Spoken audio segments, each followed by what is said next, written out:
for having. I did. So it was excellent work, by the way. Thank you very much. I thought you did a great job of sort of laying the foundation, sort of defining what's art and creativity, and then building on top of that with your topic. So I was just curious to know, like, what are your thoughts on AI art?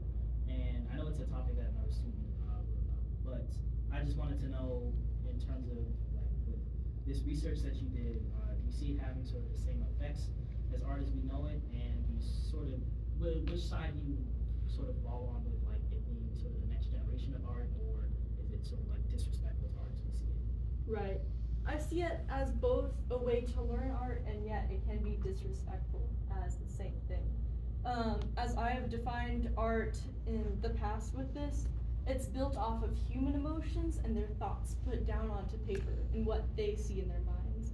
And so even if writing a prompt can put that down, it doesn't give the person really that time and effort to actually put it down onto something tangible, and it makes the computer do it. I could see it as a way to learn, maybe to learn color theory or things like that. But other than that, I feel like it doesn't put their actual emotion into the art, and it doesn't get them to actually want to put that effort into art. Thank you. Good work. Thank you. I do have a couple of questions. You stated that you asked several peers as to why they made the statement that they can't do art.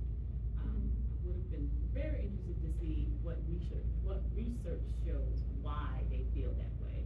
I know you gave us a few examples as to what you assume, why you think they said that, but I would be interested to see what research has to say about that. It's usually, in the past, it hasn't been research on other people saying that they can't. But in the past, I've heard many people say that when I bring up the subject of art, or when I show an art piece, they're like, usually it's like, oh, I can't do that, I can only draw a stick man. And so I do like to offer any tips or anything like that, but sometimes they can either show disinterest in that, or maybe they're too shy to ask about how to learn with that. That would take probably much more research into that, but I didn't want that taking up the majority of my paper, so it's just kind of a little thing. One question too, you gave a great explanation of the difference between artistic and creativity. I really like that. Do you think that you can learn to be artistic, or is this just something characteristic that you just naturally have to just come down? It's kind of a little bit of both.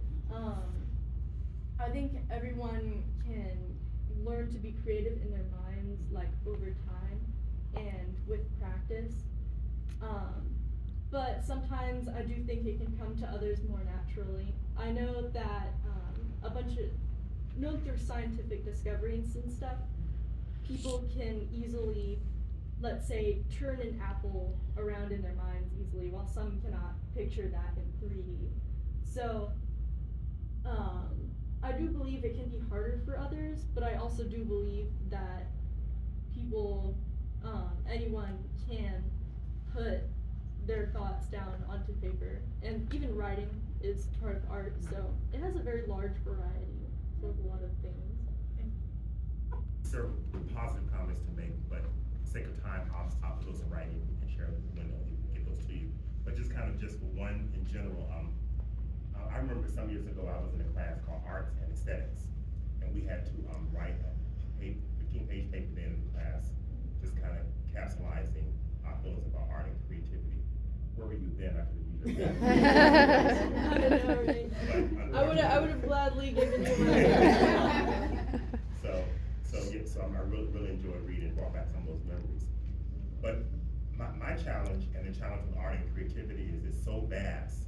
There's so many angles. There's visual arts, there's performing arts, there's you talk about the food piece and all kinds of things. How did you crystallize your thinking to wrap this around in a short paper?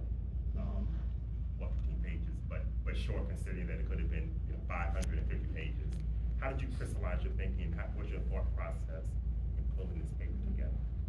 Well, I'm an artist myself, so I think a lot about art and things like that.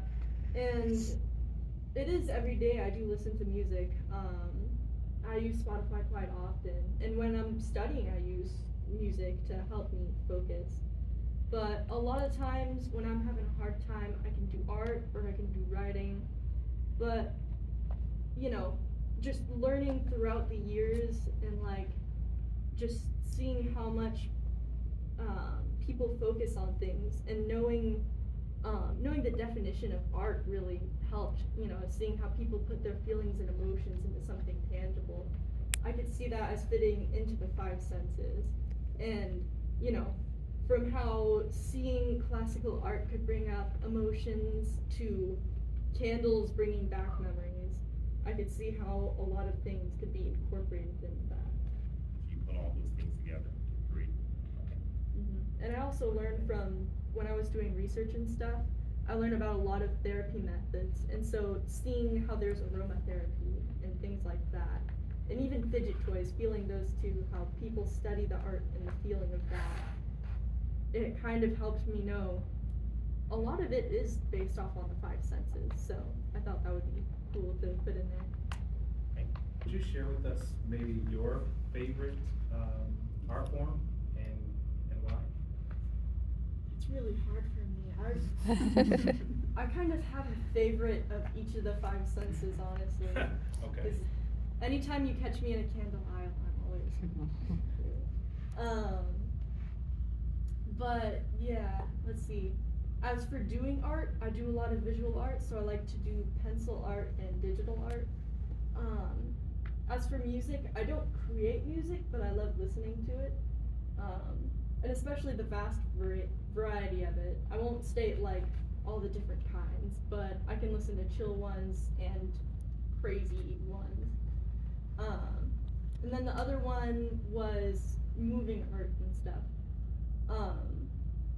I do like to be dramatic if it's going to be a presentation of some kind, but that's basically as far as I've gone in acting. I haven't really done that much acting, but I do enjoy it. Or dancing, that's also fun. As for tasting, me and my family are a huge advocate in being foodies. Anytime we're at a dinner table or anytime we're at a restaurant, we love talking about how good the food is and how well it matches up together, and all the taste. And then, you know, I've already brought up the smells, but you know, how I love to smell flowers if I'm going past them, or check out all the different candle scents. So, yeah. Well, thank you.